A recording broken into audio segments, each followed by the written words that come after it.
Good afternoon. Welcome to the plenary session on a spotlight on inequality, where you will hear from a number of faith leaders the drastic implications of a widening gap between rich and poor, not only in this country, but around the world. You will have a chance to do more than listen on page 14 in your commitments book, which many of you should have picked up. There is a declaration on income inequality on page 14 of the booklet, and then a chance at the end of the book to pledge your own steps that you will take yourself as an individual or your community of faith in addressing this problem. As some of you know, the Millennium Development Goals were a set of goals that address the problems of major inequality and poverty around the globe that went until 2015. They have now been replaced with the help of faith communities around the world by something called the Sustainable Development Goals, which continue the fight against income inequality, the lack of education, and health care. Poverty, though, has always a local face. And as you read about these statistics and numbers, these lofty goals, you think of your own community back at home and what poverty looks like. I was at a program rallying for a $20 real living wage in Harlem last week, where a friend of ours, Imam Talib, said that poverty is like a many-headed hydra. It looks like the face of a woman suffering from domestic abuse who can't rally the funds to get out of her situation. It looks like in the case of New York, a Yankee Stadium filled to capacity by the number of homeless families in our city. It looks also like the arrangements that we used to take for granted a generation ago of children living on their own and parents on their own, where it's common knowledge, at least again in New York City, that it is impossible to afford New York City rents on the minimum wage. And of course, in New York and around the nation, another head of the hydra of poverty is our system of mass incarceration. And we, in our context, live near a 15-block stretch called Convict Alley, where 400 people each year are released back from imprisonment only to find themselves in a cycle of incarceration again. And this, as we know, has both racial and poverty effects. So without further ado, I would like to invite our prayer givers. I think before that, we have an opening performance.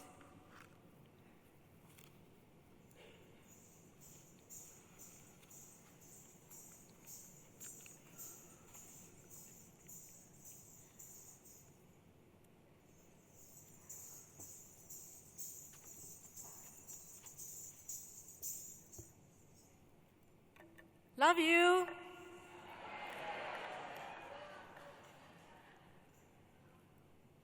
We could scream together and say, millions out there are being exploited. Or we could empower them to ask this question, why am I exploitable? For no matter how hard we try to bridge the gap, if those who are treated as a lesser lot are not able to feel we are in no way less, it wouldn't work. It has to come from within. So if they're able to feel I am equal, I am in no way less, they would get the strength to stand up and fight for their own right. Our collective responsibility is to make them feel they are in no way less. So here is a song written by Swami Dayananda Saraswati, who attained Samadhi a couple of weeks ago. The song describes the twin aspects of a human being, the feminine, graceful side and the masculine, dynamic side. A person who strikes the right balance between being confident yet humble, being sensitive to his environment yet objective enough to be able to act on it. A person who looks up to his environment, but most importantly, looks up to himself, is a person who attracts the energies of the universe to flow through him.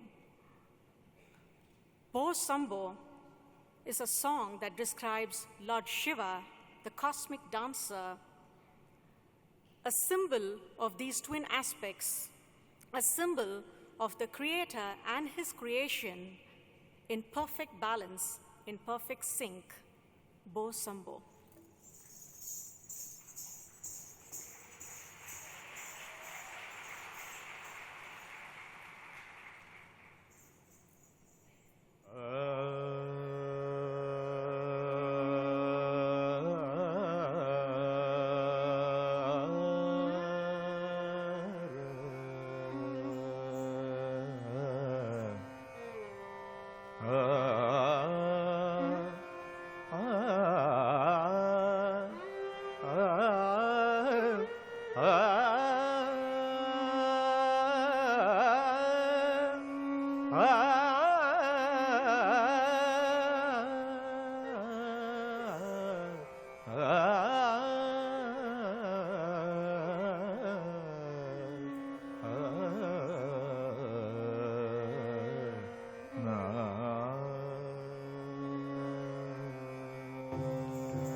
Shambho Swayambho भो शंभो शिव शंभो स्वयंभो भो शंभो शिव शंभो स्वयंभो भो शंभो शिव शंभो स्वयंभो भो शंभो शिव शंभो स्वयंभो भो शंभो शिव शंभो स्वयंभो गंगाधर शंकर करुणाकर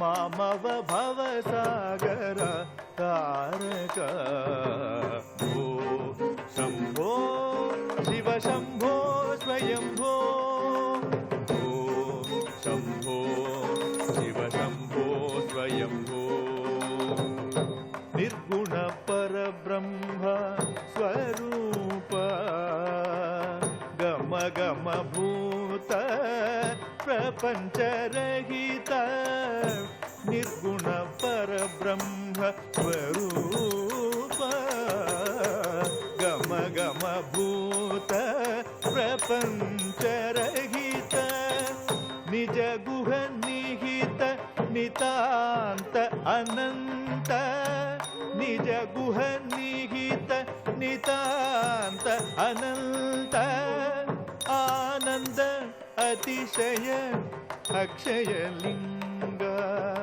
आनंद अतिशय अक्षय लिंग भो शंभो शिव शंभो स्वयंभो भो Shambho Shiv Shambho स्वयम्भो धिमित धिमित धिमि धिमि किटतकतो तोम तोम धिमि kit तरि किटतकतो धिमित धिमित धिमि धिमि किटतकतो तोम तोम धिमि किट तरि किटतकतो मतंग मुनिवर वंदित ईशा सर्वदिगंबर वेष्टित वेश मतंग मुनिवर वंदित ईशा सर्वदिगंबर वेष्टित वेश नित्य निरंजन नृत्य नटेश ईश सबेश Sarvesh Shambho Shiv Shambho स्वयम्भो Shambho Shiv Shambho स्वयम्भो Shiv Shambho स्वयम्भो Shiv Shambho स्वयम्भो Shiv Shambho स्वयम्भो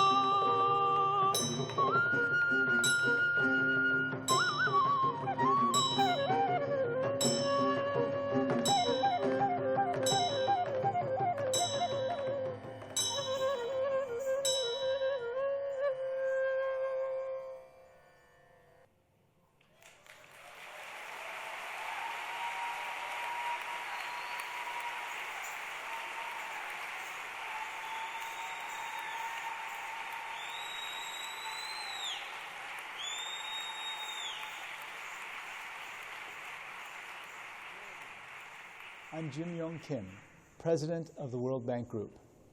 I'm sorry I'm unable to join you for the 2015 Parliament of the World's Religions. I'm honored, however, to have the opportunity to talk with you about a sacred and shared pursuit, ending extreme poverty. My mother is a philosopher who graduated from Union Theological Seminary. She taught me to have a passion for social justice, using the speeches of the Reverend Martin Luther King as one of our textbooks. In graduate school, I became a student of liberation theology. Gustavo Gutierrez, a Catholic priest from Peru, became one of my heroes because of his passion and advocacy for making what he called a preferential option for the poor. This notion became the creed of the organization I helped found a quarter century ago, Partners in Health. And making a preferential option for the poor has been my life's work. As a healthcare provider treating infectious diseases in developing countries, as a public health official, and now as president of the World Bank Group. Though the bank is a secular organization, I know that some of the most important leaders in the fight against poverty are people of faith. We share the same moral vision. As the walls of our headquarters declare, our dream is a world free from poverty. To make this vision real, we have set a goal of ending extreme poverty by 2030. It's a difficult task, even as we have made enormous progress over the last 25 years. Our combined efforts helped lift more than 1 billion people out of poverty during that time. Economic growth and improvements in access and quality of healthcare and education have put us closer to our goal than ever before. Faith leaders have had an important impact. Imams in Nigeria, for example, played a critical role in efforts to eradicate polio.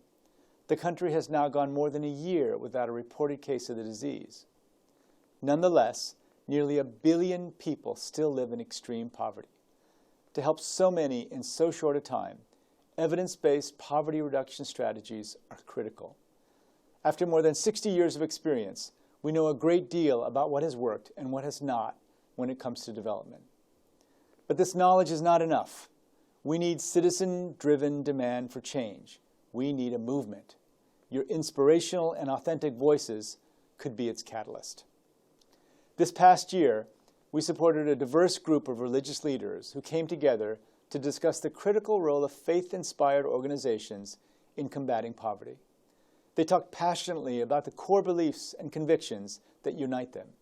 Their dialogue is the source of a statement entitled, "Ending Extreme Poverty, a Moral and Spiritual Imperative." The document emphasizes that our world's religions share a common belief. that the moral test of our society is the well-being of the weakest and most vulnerable. It challenges us to make their needs our priority. The Parliament of the World's Religions has endorsed this statement. I endorse it. I hope that all of you, as individuals, community leaders, and people of faith, will do the same. Help us spread the word that, when it comes to public policy and spending, the well-being of the poor and the vulnerable must be our priority. As part of this movement, we also want to work with you to reduce extreme poverty. We're committed to forming national and global alliances with faith-inspired institutions to translate words into greater action and greater impact. Mobilizing for the poorest is a powerful way to pursue the Parliament's theme of reclaiming the heart of our humanity. Faith leaders have so often fueled social movements with righteous results. You've turned seemingly impossible goals like ending apartheid and Jim Crow segregation into inevitable outcomes. And your advocacy for debt relief under the umbrella of Jubilee 2000 helped change the world and the World Bank Group and reduce extreme poverty. We're committed to working with you to do this once again. Together, we can accomplish what I believe will be one of humanity's greatest achievements, ending extreme poverty in a generation. Thank you.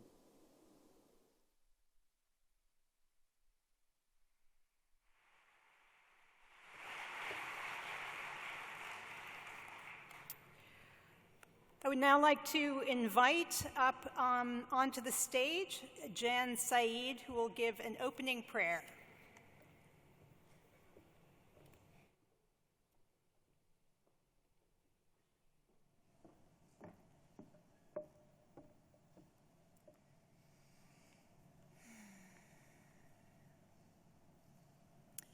So powerful is the light of unity. It can illumine the whole earth. As a member of the Welcoming Committee, I am so happy to see so many people for the Parliament of World Religions here in Salt Lake City, Utah.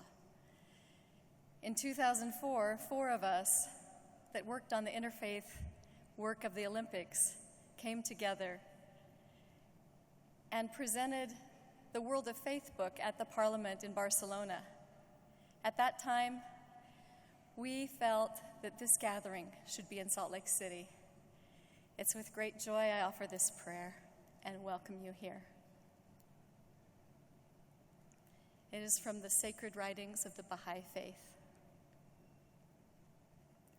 O God, my God, aid thou thy trusted servants to have loving and tender hearts. Help them to spread amongst all the nations of the earth the light of guidance that cometh from the company on high. Verily, thou art the strong, the powerful, the mighty, the all-subduing, the ever-giving. Verily, thou art the generous, the gentle, the tender, the most bountiful.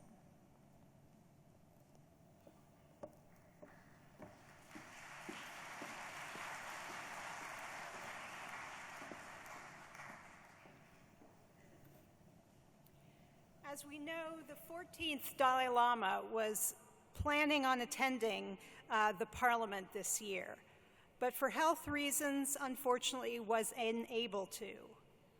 Please join me as we watch together the 14th Dalai Lama's special address to the Parliament.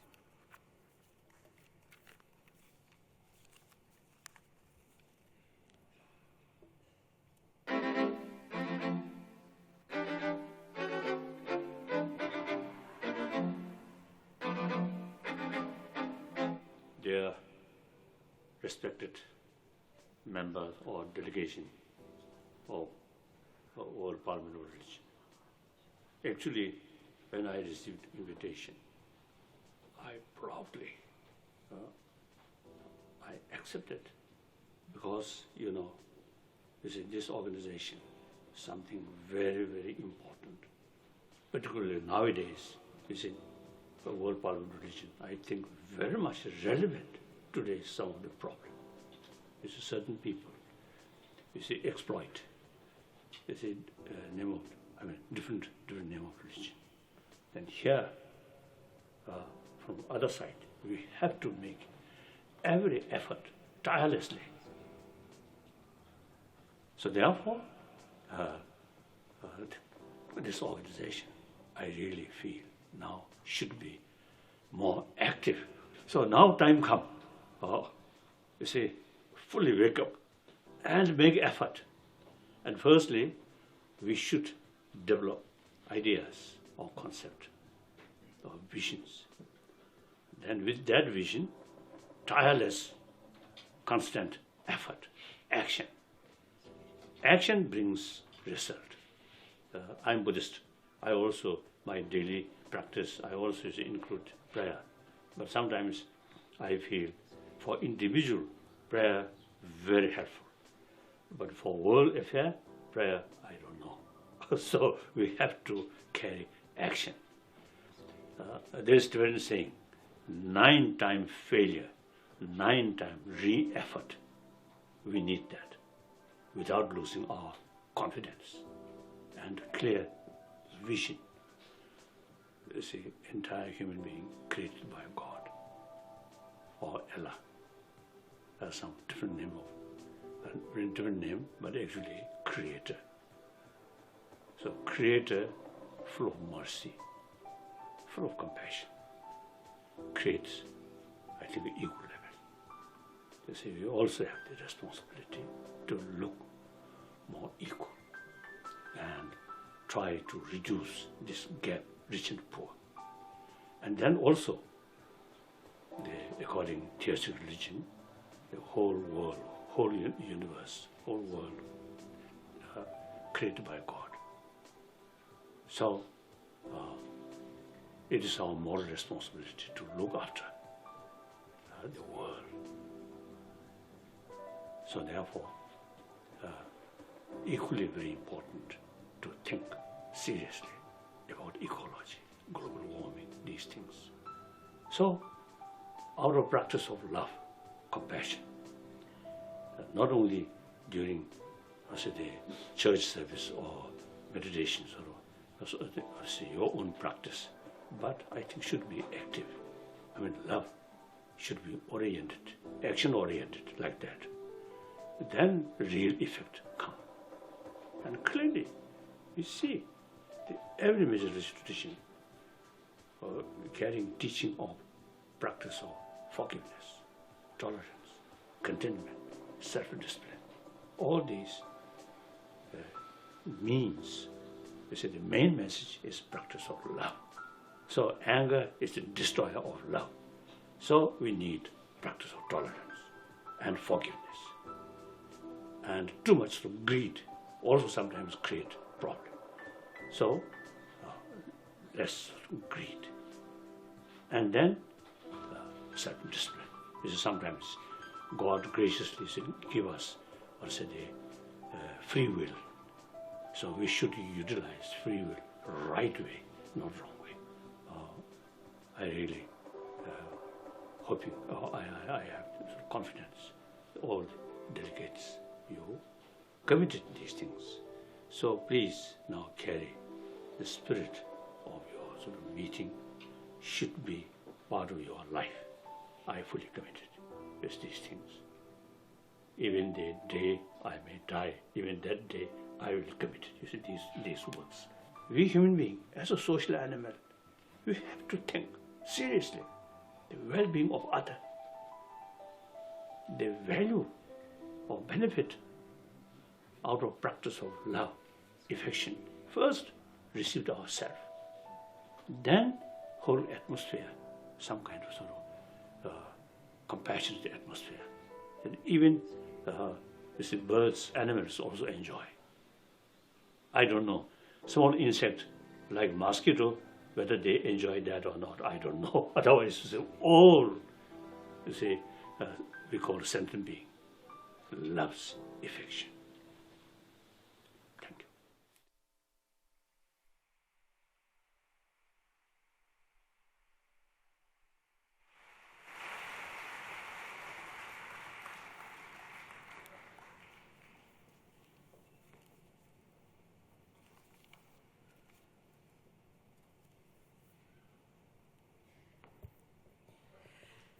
I have the honor of introducing our first speaker today. I think that there may be something that comes before your speech, but I'm going to introduce you anyway, Kathy.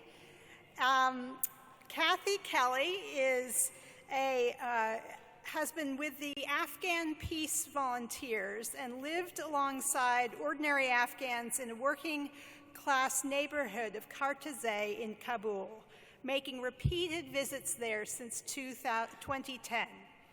She has been a long and active worker for peace, was imprisoned for a while for her protest against weaponized drones. She's been active with the Catholic Worker, with Witnesses Against Torture. She's done peace work not only in Afghanistan, but also in Iraq, Gaza, Lebanon, and the West Bank. She is a tax resistor, knowing how many of our tax dollars go to the Defense Department.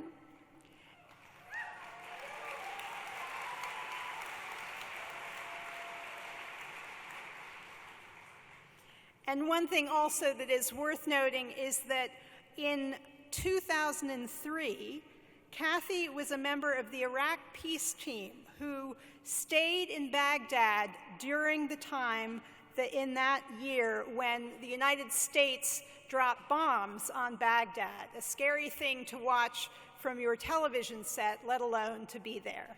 So thank you, Kathy.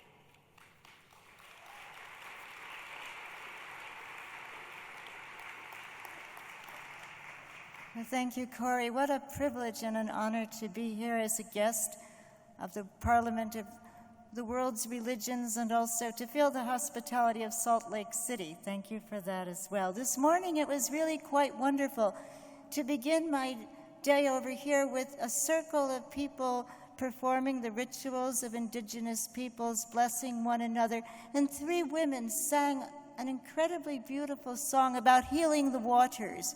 And one of those women reminded us that we have generally access to clean water, but many more don't. And later I heard a session just recently which helped us understand that 8,000 people every day die because they don't have clean water. And so it prompts the question of this session as we are together: why ever in the world should many people who already have so much be entitled to get more? And sometimes, my brothers and sisters, when we see the terrible divides between the haves and the have-nots, those who have their needs met want to surround themselves with sometimes the most fearsome and unbearable means of gaining a supposed security.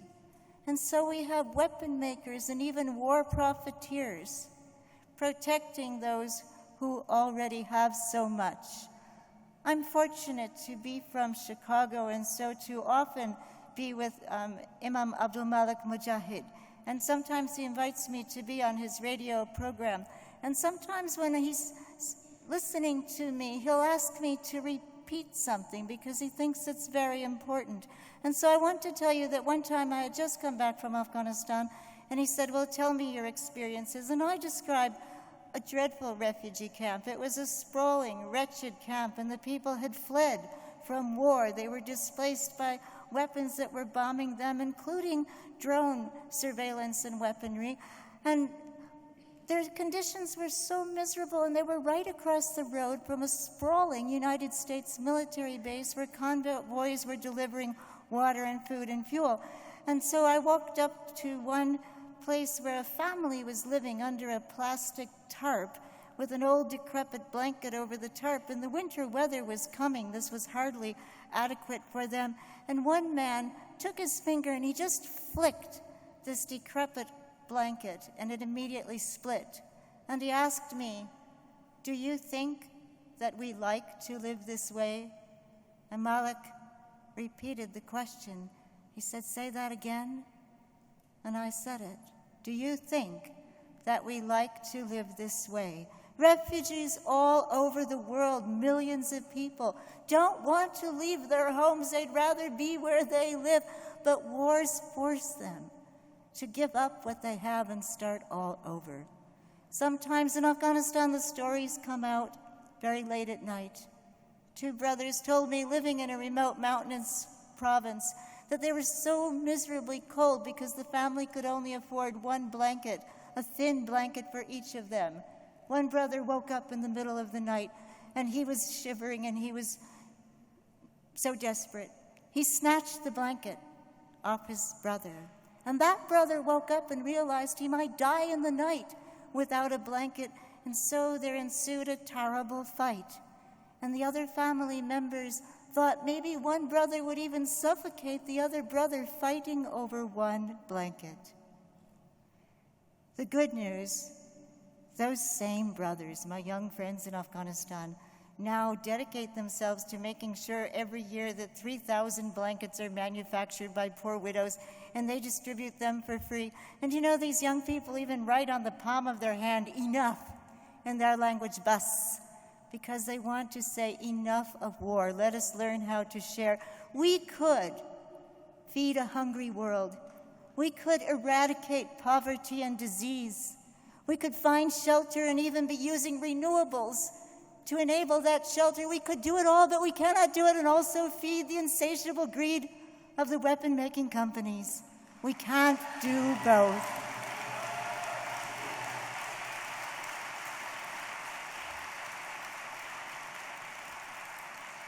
And my brothers and sisters, yes, we must act lovingly always, but we have to name the gods of metal that thieve and take the resources we need. We have to acknowledge that sometimes Lockheed Martin and Boeing and British Aerospace and Westinghouse and General Electric are also in control of aspects in our universities, in our governance, and sometimes even within our faith-based groups. Albert Camus, the French philosopher, at the end of World War II, was asked by young seminarians, what do you think about the way that the Catholic Church responded to fascism, to Nazism?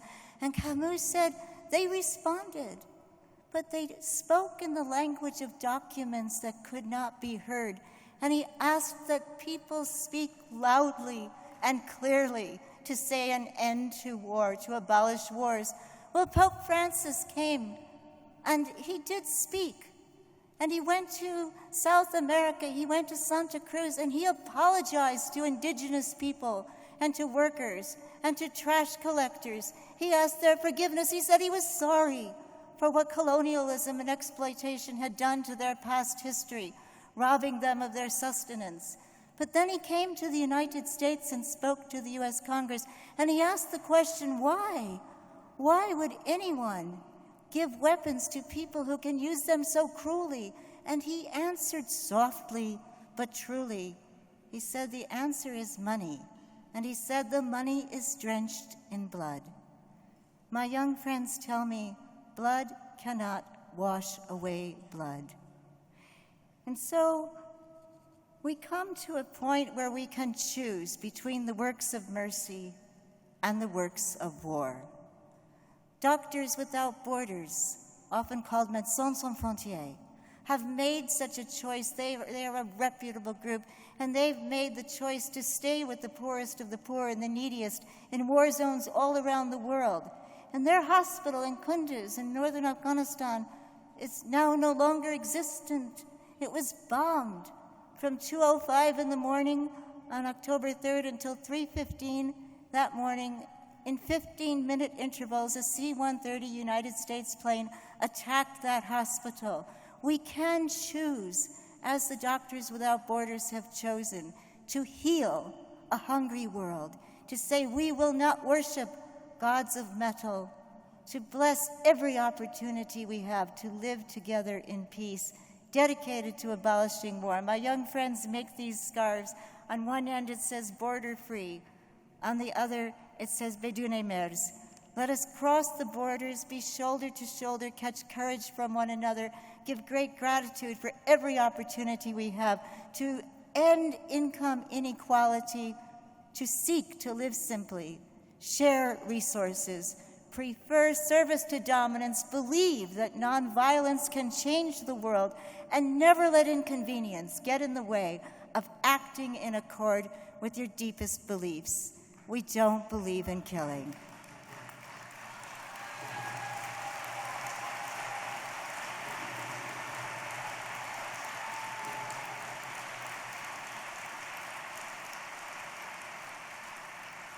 And so, my brothers and sisters, let's not hesitate to trust in that light within each of us. You can sing with me.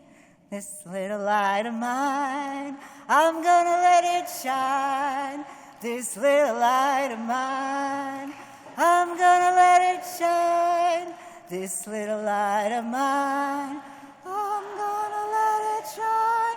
Let it shine, let it shine, let it shine. No more income inequality. We'll put an end to war. No more income inequality.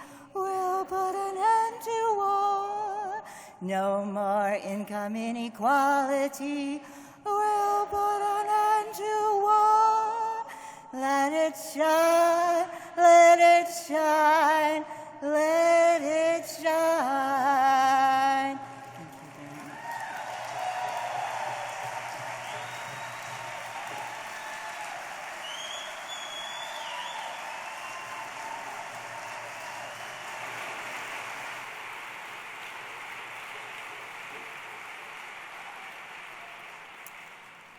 Our next speaker is Michael Bernard Beckwith. It sounds like you already know him, but I'm going to introduce him anyway. He is a New Thought minister and founder of the Agape International Spiritual Center, a trans-denominational community dedicated to service by and with marginalized communities. He holds seminars that include meditation and prayer, active, compassionate prayer, which are the heart of what he teaches. Thank you, Michael.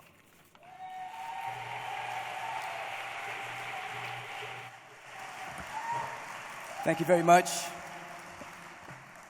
And it is my joy, my honor to be here at the Parliament of World Religions, and I absolutely accepted the invitation to speak. And I appreciate the field that is being created here, as I like to say, a field that is as rich and as real as magnetism, as gravity, a field that we can't see, but a field of love and compassion and intelligence that's pulling us out of the lesser frequencies of worry, doubt, fear, separation, and the not enoughness. It is clear, of course, that there are staggering statistics as to those who are dying daily for a lack of food and water and shelter. The statistics are staggering regarding individuals who are living in extreme poverty through not only the United States, but throughout the entire globe.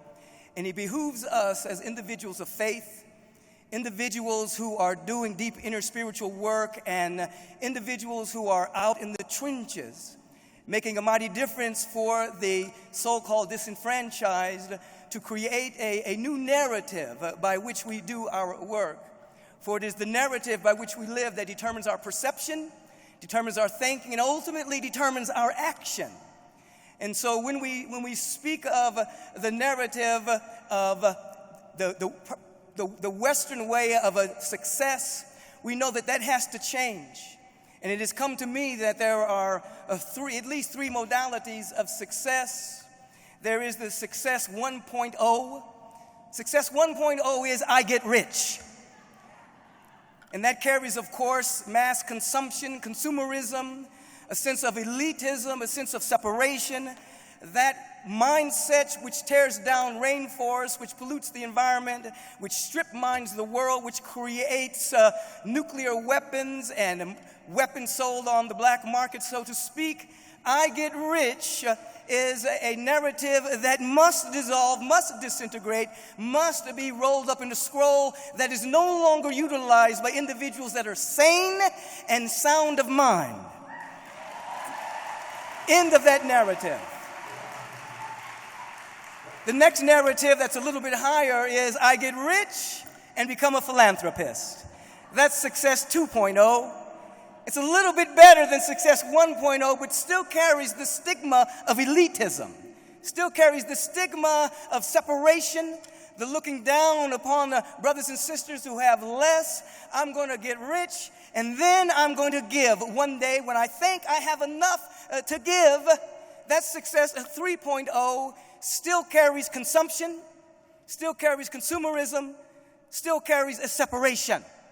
That too is rolling up in a scroll that no longer serves us to become a part of our history until we can embrace the unfolding mystery of the God presence that is within us all, each of us carrying the capacity and the mandate to reflect and to reveal the infinite in a way that only each and every one of us can do as unique emanations of the Most High God. And then there is Success 3.0. Success 3.0 is built into my business plan, built into any endeavor that we are about, our faith-based communities, our business plans, our nonprofits, our GMOs, built into our way of being is a multiple bottom line that begins with purpose, goes along with people, planet, and then profit or prosperity or sustainability. But the bottom line in all of our endeavors must contain a dynamic purpose of how we're going to make a mighty difference on the planet this time in human history. Now let me stop for a moment and let you understand that there is a difference between the planet and the world. They're not the same thing. They're not synonymous. The planet is Mother Earth. It's beautiful. It's Gaia, 3/4 water, mountain ranges, rainforest. It's alive. It's a living entity. And then there is the world. The world is held together by a synergetic network of conversations that become agreements and perceptions. So everyone lives in a different world. You can stand on the same place, on the same planet, but be in a different world. And so we are here going inside and allowing for our world to be a world in which a dynamic purpose of possibility for every man and woman on this planet, every girl and boy, a world in which all needs are met. That becomes the world in which we live that then breaks forth on the planet at this time in human history and beyond. And so 3.0 carries purpose. It carries people. We begin to embrace whatever it is, our endeavor it is. People must come into the bottom line. How is what we're going to do affect people? How is this business going to affect people? How is this endeavor going to affect the people of the planet? And if it does not carry purpose and the people, it is not a sustainable model. And then there is the planet, the other P. So there is purpose, and there is people, there is planet, and then there is sustainability of whatever the endeavor is. 1.0, 2.0 carries only most of the time the very first bottom line, which is money, and oftentimes greed and unearned wealth that generates a great gap between the rich and the poor. And so we are here to embrace Success 3.0 as our narrative so that we do nothing without thinking about our purpose, nothing without thinking about the planet, nothing without thinking about the people on the earth, which drives us into a divine and compelling right action. Every single faith walk with spiritual practice carries an insight, a moment of insight through prayer, through meditation, through life visioning, through sacred service, through the embracing of each other. There must come a moment of a spiritual encounter in which what is birthed in our heart and soul is a dimension of compassion. And compassion is beyond mere sympathy. Sympathy says, I know how you feel. It goes beyond mere empathy. Empathy says, I feel for you. But compassion is a high form of love. Compassion says, how can I serve you? It's a deep and an abiding faith dynamic. And so with our spiritual practice, we're born into an ever-increasing awareness of compassion, which carries the vibration of those who are disenfranchised are not merely our brothers and sisters, they are us. It's an insight of unity and revelation. It carries the vibration that there's more than enough to share on this planet when we have the willingness and the vision to create the strategies and the systems and our hearts being a delivery system of divine compassion. It carries the vibration that each being on the planet carries the capacity and the potential and the great possibility of reflecting and revealing the great cosmos according to their unique pattern. There's not one throwaway in the bunch. There's no accidents on this planet. There's not too many people. The Spirit of the living God does not do do-overs, does not make mistakes. Every single being carries the dynamic frequency and the vibration of the Spirit of the Most High. And so they're not merely our brothers and sisters, they are us. And then we ask, and then we live in the question, the perpetual question, perennial question, how can I serve? That's what compassion leads us to. How can I serve? This is where compassion embraces our heart. How can I serve? And if we ask that question sincerely, whatever name you choose to call it, the grand universe, the great I am presence, the great God of the universe, Father, Mother, God, principle of ultimate reality, the presence that is never an absence, whatever name we choose to call this presence, if we ask the question sincerely on a regular basis, how can I serve? We will get an answer that will speak to us in a language and in a way that we can understand. And we will then be compelled into right action. For a vision without action is fantasy. Action without vision is chaos. So there must be both. We must carry the grand vision of possibility of every boy and girl having every need met. And then we must carry our action papers, our walking papers. How can we serve on a regular basis so our vision matches our action? And the kind and just global society that all faith walks have as a moment-by-moment revelation when insight occurs will download, will manifest, will come to earth, not by God, but by God through us. For individuals don't need to pray to God for a blessing. God is praying for us that we wake up and answer the call and make a mighty difference on the planet. We stand in this awareness. I give thanks for the invitation. Peace and blessings to all of you.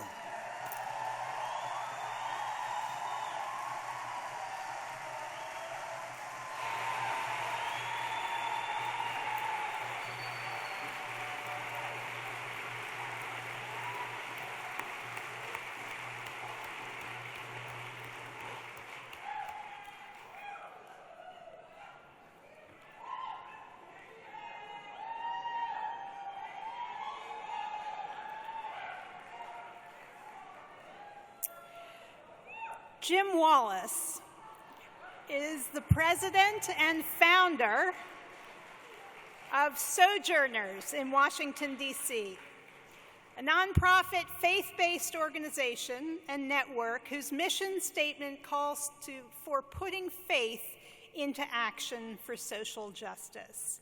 He is also, as you know, the editor-in-chief of Sojourners magazine, which reaches with its online presence about 250,000 people, a best-selling author and public theologian, a prophetic voice that we hear on the airwaves, in social media, and in print. He is a progressive evangelical who, like the prophets of old, keeps account with both the forces of the world and also those of the community of faith. He asks them, keeps them on task. You should also ask him to tell you the story, if you meet him in the hallway, of Julie Andrews and the way or where evangelicals split with the world. It's a story that I've used so many times in sermons, I've forgotten how often. But you should ask him that if you see him. Jim.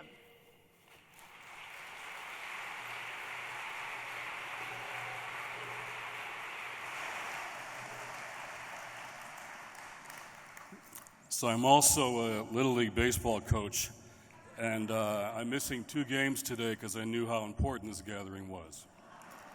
So read behind. We often don't read what's up on the stage. Reclaiming the heart of our humanity. Powerful thing about an assembly like this is not only to celebrate our diversity, which we should, what if this kind of gathering could get to the heart of the questions that we must address?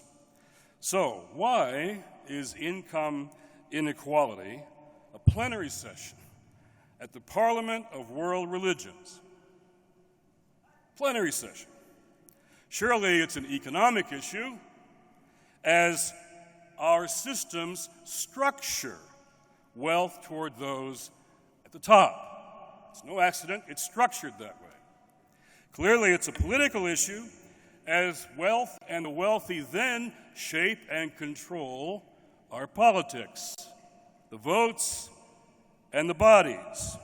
However, listen carefully here, however, if you believe that every human being is made in the image of God, Imago Dei, if you believe that every individual statistic in the economy is a child of God, if you believe that loving our neighbor as ourselves follows directly after loving God in all of our traditions, and no matter your sense or notion of God, if you're from a tradition that says we here are all brothers and sisters tied together, then income inequality is a spiritual issue, a moral issue, and a religious test of our belief.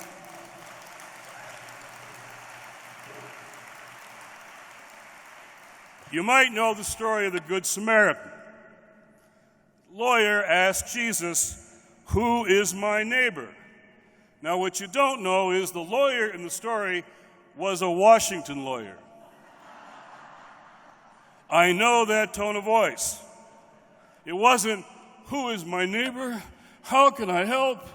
It was, "Okay, all right, just who is my neighbor? And how can I get out of this?"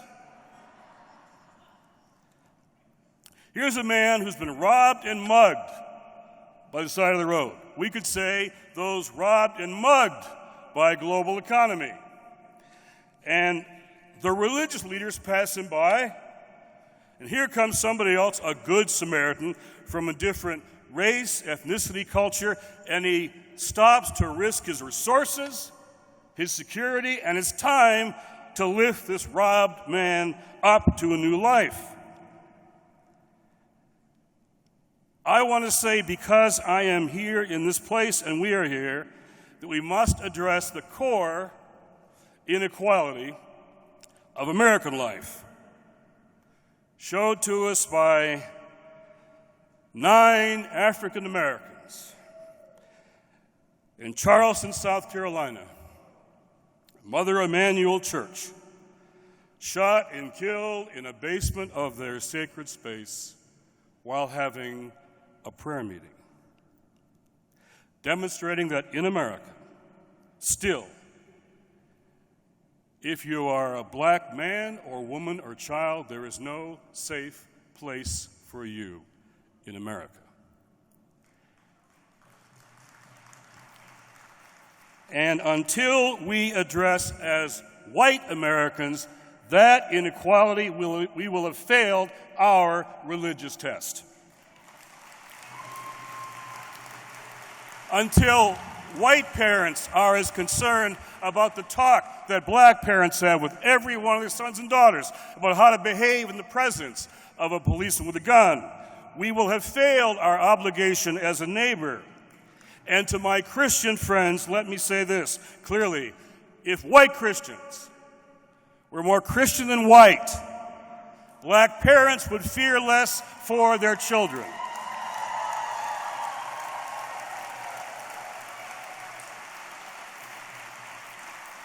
I just finished a book called America's Original Sin against our indigenous people and African slaves, and I say in the book that repentance in our traditions does not mean saying you're sorry. It means turning around and going in a whole different direction. How do we do that? So I want to start with some good news. Here's a story the media doesn't like to tell.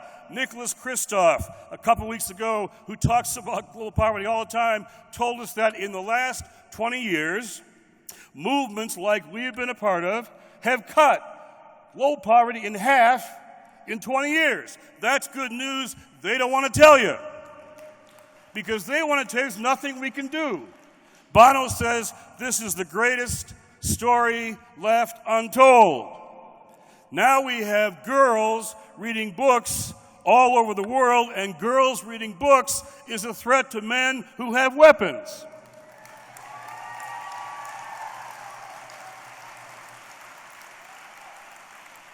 Because we had these Millennium Development Goals, MDGs, to cut poverty in half in 15 years. And now at the UN, just a few weeks ago, we agreed, many nations, on sustainable development goals, now to finish the job and end extreme poverty by 2030. And the people who know say, for the first time in history, that is possible. And what else they don't tell you is when we reduce poverty, inequality is reduced as well. And so it's time for us to talk about the kind of equity, justice, and fairness that our faith requires of us. Francis addressed the Congress, but he also addressed the World Economic Forum a year and a half ago at Davos. First night, a letter was read, and Francis said this. To all the CEOs, he said, wealth should serve humanity and not rule it. You could have heard a pin drop in the room. I believe we can address inequality by focusing on three central core issues to all of our traditions. 1, human dignity. 2, the common good. And 3, stewardship. Human dignity, the common good, and stewardship. Now, she said I was an evangelical, so I've got to end with a text. It was the text that brought me out of the student movement to my Christian faith. The 25th chapter of Matthew, Jesus says, I was hungry, and you gave me something to eat. I was thirsty, you gave me something to drink. I was a stranger, and you invited me in. I needed clothes, and you clothed me. I was sick, and you looked after me. I was in prison, and you came to visit me. And they all said, Lord, when did we see you? Hungry, thirsty, naked, stranger, sick, and in prison. And he said, truly I tell you, whatever you did to one of these who are members of my family, you did to me.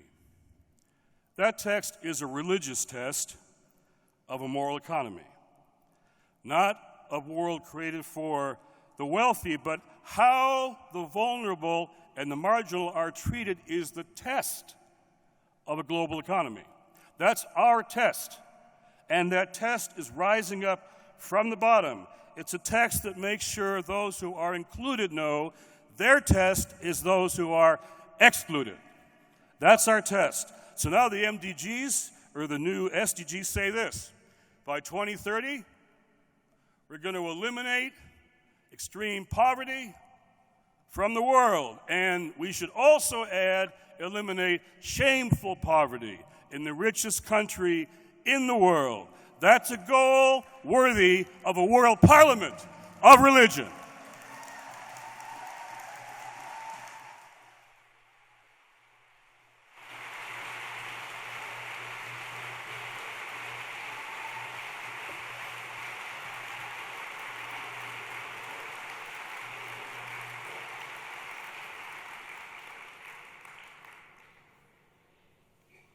Our next speaker, Dr.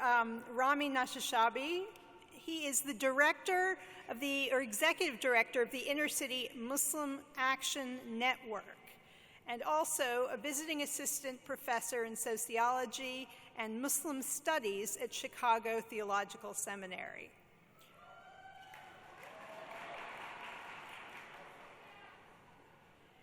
He is a community activist, a scholar who works in the area of globalization, African American studies, and urban sociology. So clearly not content to remain in the ivory tower, your work is on the street as well. Thank you.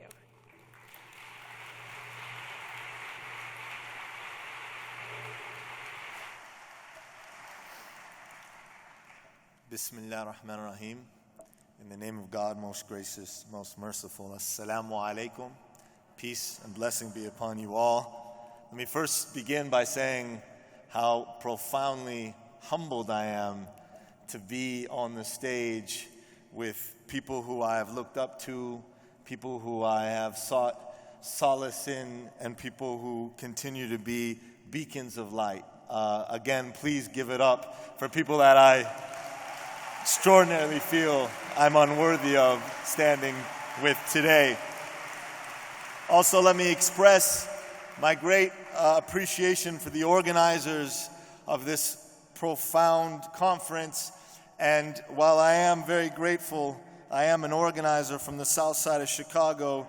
And for those who are responsible for the lineup today, I may need to talk to you backstage. You may become a victim of one of my campaigns. This is profoundly unfair having to follow this lineup, but I beg your indulgence as I do my best. This extraordinary correlation between poverty and faith is a profoundly important conversation that we heard our beloved brother Jim Wallis speak to. It is certainly one that we need to have more conversations about.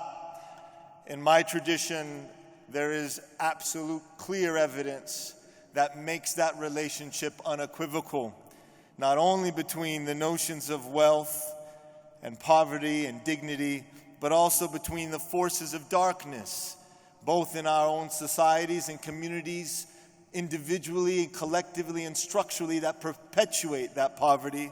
A verse in the Quran that begins with "Ash-shaytanu ya'udhukum al-faqra wa ya'murukum bil-fahsha." That shaitan, the evil dark one, and those dark forces threatens you with poverty and commands you to wickedness, commands you to despair. The idea that dark forces are associated with notions of poverty and threatens people with poverty from often obtaining much of which many of us are having the extraordinary privilege of appreciating here. The ecstasy, the delight, the edification of spiritual conversation and meditation is often deprived from those who are suffering in a absolutely debilitating poverty. Not only that poverty often goes on to drive them to perform acts to subsist off that further marginalize, stigmatize, and criminalize entire sectors of our populations. No more profoundly illustrative is this dynamic than here in our own country with our criminal justice system and mass incarceration. And no place demands and needs more of our collective spiritual voices than that issue. We have all become privy to the notion that Michelle Alexander has helped to popularize, but that community organizers and activists have been working on for decades. We know we've become a nation in 1970 that incarcerated close to 300,000, and in less than 30 to 40 years have gone to 2.3 million. We still, unfortunately, have to own the dubious distinction of incarcerating more people than any Western industrialized nation in the world. And that is not just an indictment on one group of people. That's an indictment on all of us, including all faith communities represented here. It is time, brothers and sisters, we do more than pay lip service to this issue, more than simply hashtag on Twitter on this issue. We must demand from our faith communities collectively to stand up to the dynamics that continue to perpetuate mass incarceration and lead to extraordinary disparity and poverty. In the state of Illinois, the state that I am from, we have over 20,000 to 25,000 people coming home every year. Many of them have to confront, and most of them coming to the same 5 or 6 zip codes that they were arrested in. Many confronting the same, if not more debilitating poverty that led them to incarceration in the first place. And we should stop this language of giving them a second chance. Let's own up. They never had a first chance in the beginning. Many of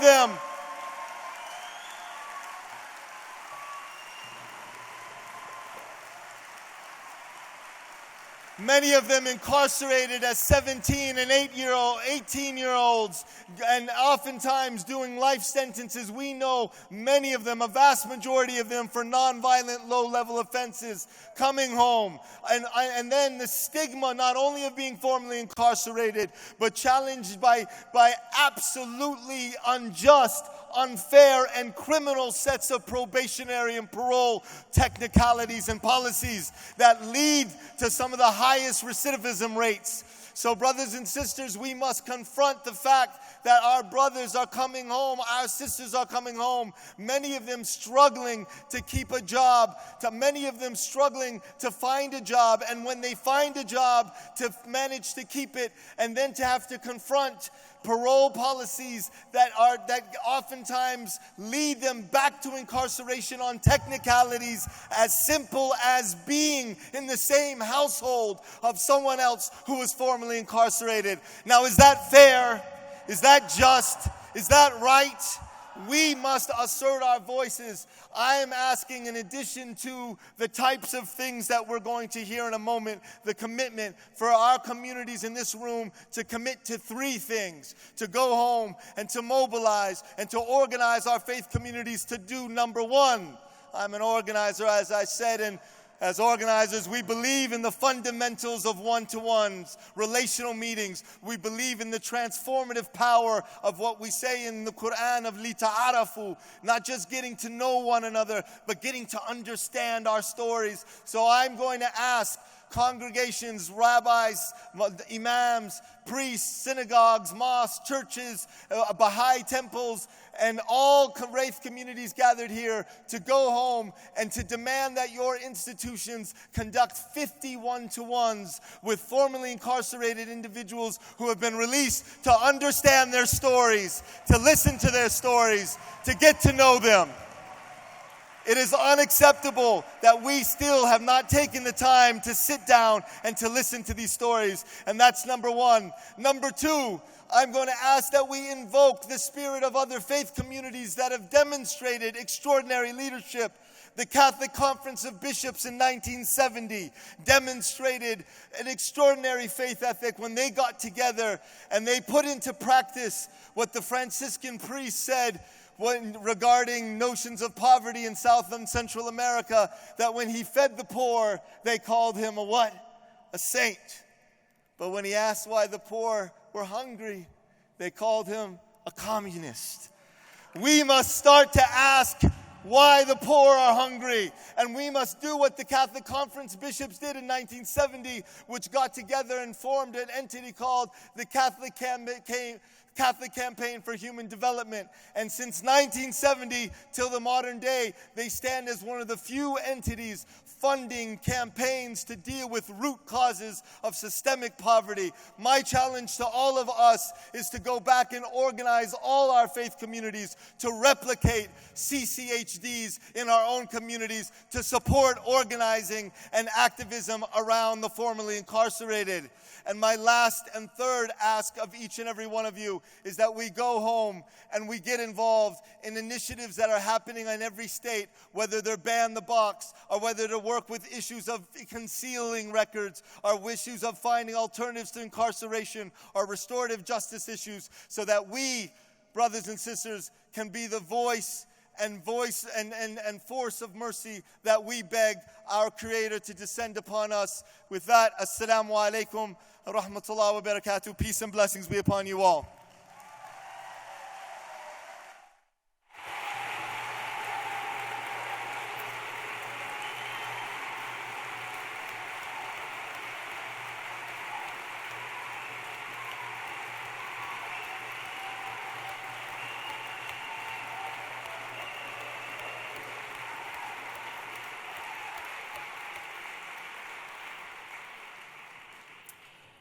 Our last speaker this afternoon is the Reverend Dr. Shanta Premawardhana, who is the president of the Seminary Consortium for Urban Pastoral Education in Chicago. He is from Sri Lanka and has been the director of the interreligious dialogue arm of the World Council of Churches. He is a founder of the Ashram of Jesus Christ, and he also spent 14 years as a senior pastor at a church in Chicago. Thank you so much.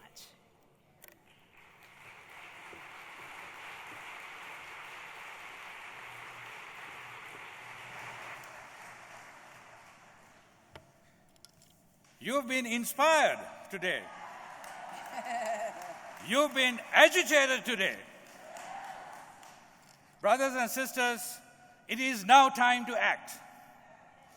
You have seen the document, the Declaration on Income Inequality and the Widening Wealth Gap that is on page 14 of your commitment book. I want to read to you just 3 or 4 sentences from that, just so that we can act on the commitments that we are all committing to. Let me say these couple of sentences from that. The World Economic Forum's Global Risks Report in January 2014, written by some 700 noted scholars, predicted that income and wealth disparity that is a risk most likely to cause serious damage around the globe. This January, in 2015, Oxfam International issued a report warning that 2016, the world's wealthiest 1% will control as much of the planet's assets as of the 99%. The income disparity is completely out of proportion today that is hurting our communities across the country and across the world. And then again, quoting from the document, as most religious traditions affirm, accumulating wealth does not bring happiness. Rather, increasing inequality erodes the moral fabric of our societies. Religions also remind us to embrace lifestyles of simplicity, compassion, and generosity. They encourage us to engage in strategies of just distribution that uplift the common good and foster human flourishing. And then thirdly, religious communities and leaders of significant moral authority, that is you who are sitting in this room. They have courageous voices and organized people power. The Parliament also provides a venue for people and communities of faith to convene local and regional multi-faith and mutual collaborations to create action plans to change economic policies towards justice for all. You have heard and read this declaration on wealth disparity and the widening wealth gap, and it is now your call. You have the opportunity to claim this as your own. And so let me ask you, you who have been given this declaration, do you now receive and claim this as your own? If so, please say, in the presence of this company of witnesses, I do. When you share this declaration and its call with others, ask them to receive that as their own and then take it to your own communities and share it with those communities. And if you do promise to do so in this company of witnesses, say, I do. Blessings be upon you. May this be strong in mind and body and spirit in carrying out this commitment. And here is Dr. Mary Nelson.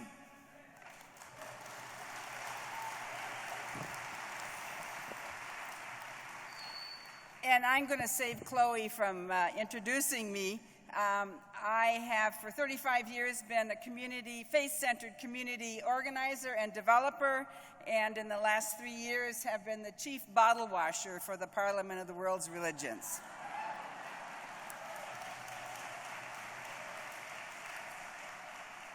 But you know, we are here to move from word, from inspiration into action. And if you go to the Gandhi ashram exhibit there in the Culture Hall, you will see there is this saying Gandhi said, "My life is my message." So I want you to look at your neighbor a moment and think about what kind of message you give off on these issues of poverty and injustice and all of these things. What kind of message your life gives off to your neighbors and to the people who watch and see what you do. And secondly, we think about my 35 years in community development and so many things are wrong. We've been talking about the income disparities and the climate or the destruction of our planet and the violence and hate that is out there. And we feel overwhelmed and don't know what to do. Well, you know, in my time in the community, I would sometimes call my mother and say, "Mother, I don't know. Everything's going wrong and it's so overwhelming and there's nothing, I don't know what to do." And she would always stop my complaints and she'd say, "What are you going to do about it?" So I want you to turn to your neighbor and say, but not what are you going to do about it, what are we going to do about it? Turn to your neighbor and say that.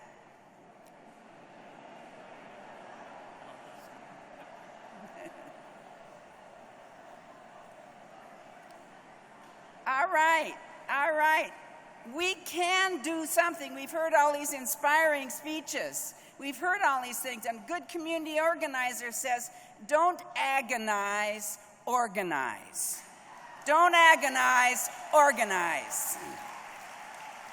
And so it's not enough for us individually to make these commitments about our life is our message, but we need to organize and to work with the other groups, the other people in our communities, in our own locations, and say, we can make a difference. It isn't overwhelming. Another world is possible, and we can make a difference. And we have some guideposts for you. When you came in today, you got this Faith to End Poverty, the declaration, the actions of the World Bank calling people of faith to be a part of the Sustainable Development Goals. Number one on those new United Nations Sustainable Development Goals is to end extreme poverty.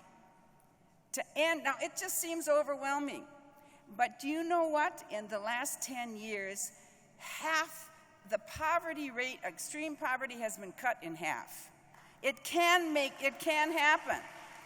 And so between now and 2030, we can eliminate extreme poverty. It is possible. Another world is possible. We can make that happen. And joining with others, the World Bank and the United Nations in terms of this SDGs, it is possible for this to happen. And finally, to say that, you know, we sit around and we complain about what's not right and what's not happening, or it's overwhelming and so forth. And I want us to say in this saying from an indigenous community here in the United States, and it was used in an election campaign many years ago, the time is now, and we are the ones we've been waiting for. So can you say that after me? Come on. The time is now, and we are the ones we've been waiting for.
Ladies and gentlemen, please welcome to the stage the Mev Levy Orders of America.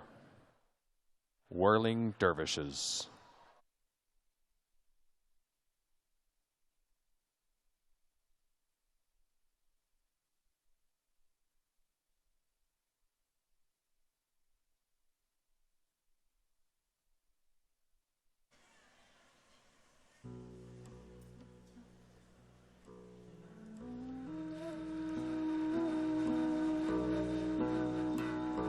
Assalamu alaikum. The Mev Levy Order of America, led by our spiritual director, Makam Post-Nishin Jalaluddin Loras, offers our path of love through our moving prayer, unified turning. Bismillah ar-Rahman ar-Rahim.